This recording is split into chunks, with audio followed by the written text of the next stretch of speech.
Pertanyaan, Assalamualaikum warahmatullahi wabarakatuh. Waalaikumsalam warahmatullahi wabarakatuh. Tadi Ustadz menyebutkan menuntut ilmu jangan pindah-pindah tempat. Namun bagaimana bila menuntut ilmu pindah-pindah tempat tetapi tetap satu madhab? Atau karena berdasarkan tema yang dibahas? Ya, terima kasih. Antum madhab apa sih? Ya, hadirin yang dirahmati oleh Allah Subhanahu wa taala, maksud saya jangan pindah-pindah tempat bukan berarti antum hanya belajar di sini aja. Misalnya hanya belajar di Sabtu malam, enggak juga. Tapi ketika antum sudah memutuskan duduk di sebuah majelis, itu jalani dengan rutin, lalu istiqomah. Jalani dengan rutin dan istiqomah. Jangan duduk di majelis A 1-2 kali, terus pindah majelis B 1-2 kali, lalu pindah lagi. Nggak akan pintar dan nggak akan berkah tuh ilmu. Tidak akan berkah dan tidak akan pintar.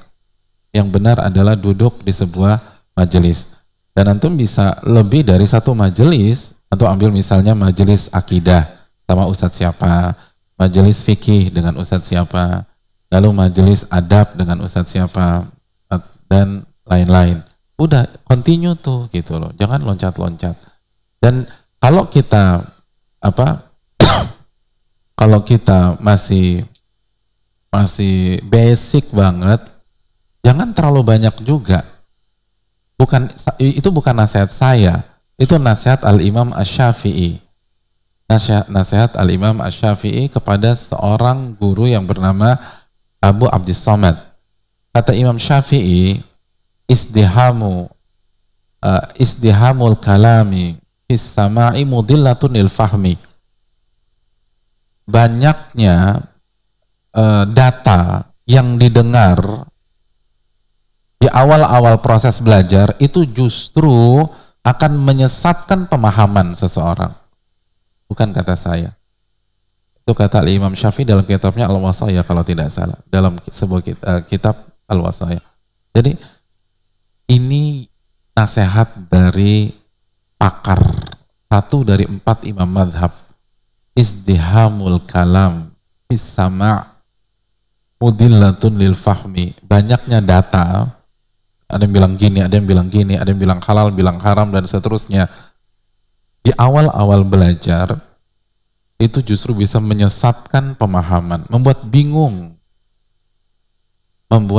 Makanya seluruh madhab fikih ketika mengajarkan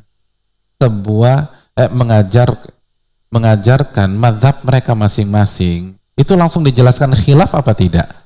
Tidak. Antum disuruh belajar matan yang tipis dan tidak ada khilaf sama sekali di matan tersebut. Tidak ada khilaf sama sekali di matan tersebut.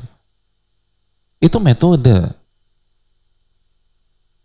Nah, dengan ketika ada orang yang belajarnya pindah-pindah sana, kira-kira yang didengar satu frekuensi atau banyak frekuensi? Nah, itu kan bikin bingung.